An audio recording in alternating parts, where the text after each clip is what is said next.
This is my 2004 Chevy Colorado. I've had a roof leak that I've been dealing with for quite a few months. It got worse and worse. It would drip out of the passenger side handle, and now it's enough water to fill up 2 hands. So I needed to get this fixed. Long story short, I found out there's a hole right there underneath the weather stripping, and it took me a long time to find.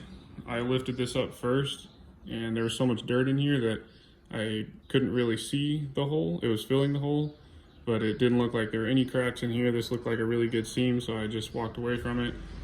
But now that I've cleaned it out, there's definitely a hole there, and there's some small cracking along the way, so I'm just gonna run a bead of silicone along this left side seam, and then clean this up, put some new 3M double-sided sticky tape on there, and we'll be good to go. But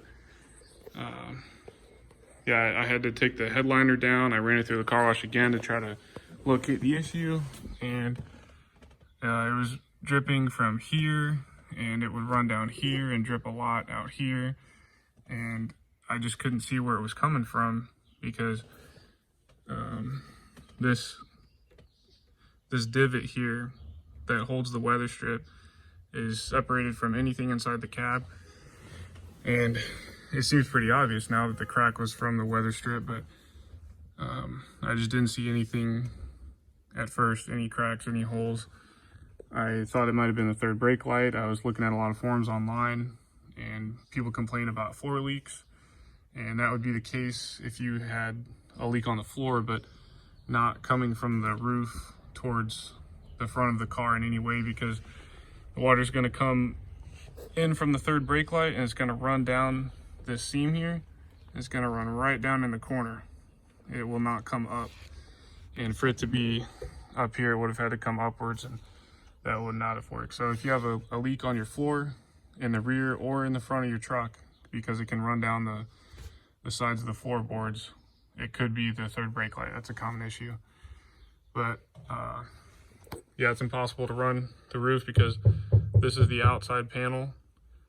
There are seals and seams that run across.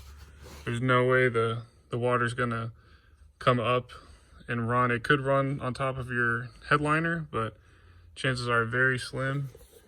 You have a very small hole that water would have to come through, and your headliner comes up pretty flush here to the ceiling, so very unlikely.